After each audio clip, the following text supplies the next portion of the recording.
Donald ট্রাম্পের পাল্টা শুল্ক নীতি নিয়ে শুরু থেকেই দ্বন্দ্ব চলছে চীন ও যুক্তরাষ্ট্রের। পাল্টাপাল্টি হুমকি ও শুল্কারোপে পিছিয়ে নেই দেশ দুটির কোনোটি। চীনের নতুন রফতানি নিয়ন্ত্রণ পরিকল্পনা কার্যকরের পর সেই উত্তেজনার পালে আবারও হাওয়া লাগলো। ওই পরিকল্পনায় বিরল খনিজ রফতানি ও উৎপাদন প্রযুক্তি, সামরিক ও সেমিকন্ডাক্টর ব্যবহারের উপর নিয়ন্ত্রণ অন্তর্ভুক্ত থাকায় চটেছেন মার্কিন প্রেসিডেন্ট।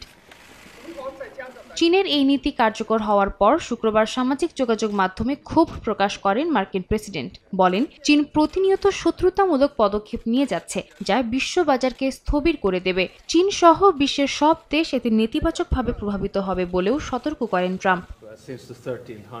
এ অবস্থায় 1 নভেম্বর থেকে চীনের উপর আরও 100% শুল্কারোপের ঘোষণা দিয়েছেন ট্রাম্প। একই দিন থেকে বিভিন্ন গুরুত্বপূর্ণ সফটওয়্যার রফতানির উপরেও নিয়ন্ত্রণ আনার কথা জানান তিনি। এছাড়াও চীনের প্রেসিডেন্ট শি জিনপিং এর সঙ্গে পূর্ব নির্ধারিত বৈঠক বাতিলেরও হুঁশিয়ারি দেন মার্কিন প্রেসিডেন্ট। বলেন, এ অবস্থায় তার সঙ্গে দেখা করার কোনো কারণ আছে বলে তিনি মনে করেন না। ট্রাম্পের এই পদক্ষেপের পর বিশ্বজুড়ে শেয়ার বাজারে পতন দেখা যায়। বিনিয়োগকারীদের শঙ্কা, চীনের সঙ্গে নতুন বাণিজ্য যুদ্ধ মার্কিন অর্থনীতিতে নেতিবাচক প্রভাব ফেলতে পারে।